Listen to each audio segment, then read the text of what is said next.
Hello बच्चों, good morning.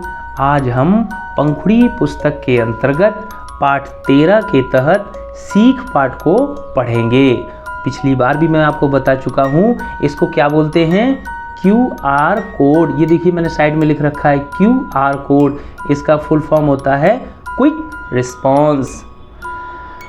चलिए तो शुरू करते हैं। देखो ये दो चित्र दिखाई दे रहे हैं, दो महान पुरुषों के हैं, एक महात्मा गांधी और एक लाल बहादुर शास्त्री। और देखो कुछ बच्चे खड़े हुए हैं, ये लेडीज खड़ी हुई हैं। वैभव स्कूल से घर आया तो माँ ने पूछा, स्कूल में आज क्या क्या हुआ वैभव बोला, माँ आज 2 अक्टूबर है ना, हमारे स्कूल में गांधी जी और शास्त्री जी का जन्मदिन मनाया गया।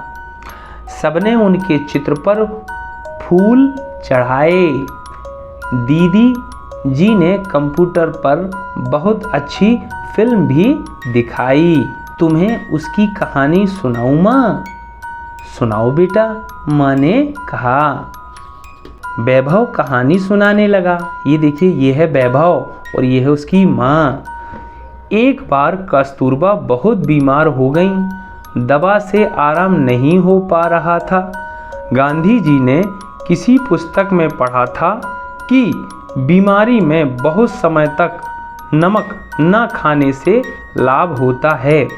गांधी जी ने कस्तूरबा से कहा, तुम कुछ दिन भोजन में नमक लेना बंद कर दो। कस्तूरबा ने गांधी जी से कहा, यह तो बड़ा कठिन है, नमक छोड़ने को तो कोई आपसे कहे तो आप भी न छोड़ पाएंगे। गांधी जी ने सोचा, पर उपदेश कुशल बहु तेरे, हम जो बात दूसरों से करने को कहें पहले उसे स्वयं करना चाहिए, तभी उसका प्रभाव होता है। गांधी जी ने कहा, मुझे बीमारी हो और वैद्य किसी चीज को छोड़ने को कहे तो अवश्य ही छोड़ दूंगा, क्योंकि उसी में भलाई है। मैंने तुमसे नमक छोड़ने को कहा है, पहले मैं ही कुछ समय के लिए नमक छोड़कर देखता हूँ। बापू की बात का कस्तूरबा पर बड़ा प्रभाव पड़ा। उन्होंने भोजन में नमक लेना बंद कर दिया। शीघ्र ही वह स्वस्थ हो गई। वैभव से कहानी सुनकर माँ ने कहा, हाँ बेटा, ऐसे ही थे महात्मा गांधी और लाल बहादुर शास्त्री। वे जो कहते थे पहले स्वयं करते थे, तभी तो पूरा देश आज भी उन्हें याद करता है। प्रश्नोत्तर देखते हैं कि इस प्रश्नोत्तर में क्या है, और मैंने उत्तर इसके पहले से लिख दिए हैं। चलो शुरू करते हैं।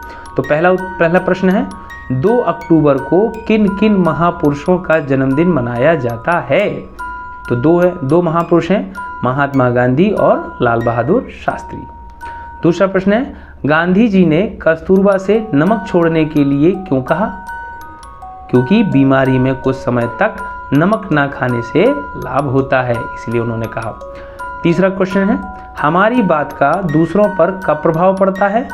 जब स्वयं उसका अनुभव करके या करते हैं या कहते हैं।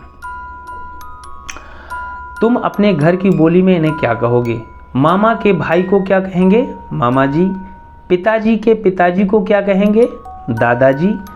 पिताजी की बहन को क्या कहेंगे? बुआ जी। माता जी की बहन को क्या कहेंगे? मौसी जी। भला शब्द से बना है भलाई, इसी प्रकार इन शब्दों के नए नए शब्द बनाओ। तो देखो, अच्छा का बनेगा अच्छाई, बुरा का बनेगा बुराई, और मीठा का बनेगा मिठाई, सच्चा का बनेगा सच्चाई। तो इस प्रकार हमने इस सीख पाठ के प्रश्नोत्तरों को भी हल कर लिया है। बाकी की चीज़ें आप स्वयं देख सकते हैं। ठीक है, अब अगले चैप्टर में हम आपसे फिर मिलेंगे। Thank you.